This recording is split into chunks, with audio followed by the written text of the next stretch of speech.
So just below the water pump pulley there, guys, you can barely see it, is the pulley for the air conditioning compressor, but you can see the wire.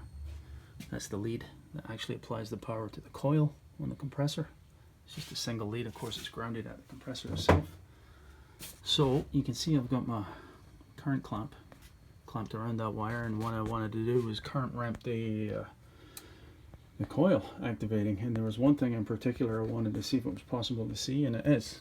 Although unlike an injector where you can't see anything moving, and there is a point to the current ramp as far as pintle movement is concerned, because clearly you can't see it.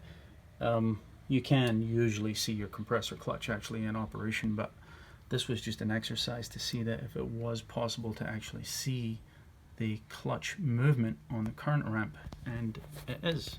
You can see I've actually current ramped the operation here, and there you can clearly see as the clutch actually kicks in and the current comes up, you can clearly see not pintle movement but clutch face movement as the clutch actually pulls in and is engaged.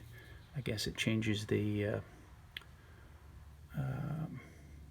reluctance, I guess it would be, of the coil, and there's just a slight anomaly in the waveform with respect to current draw. You can see that as the clutch actually kicks in, there's an inrush of current. Of course, there's a dip as the engine is loaded up, the battery voltage drops, and then as the ECM actually sees that there's a load on the engine, it steps up the idle.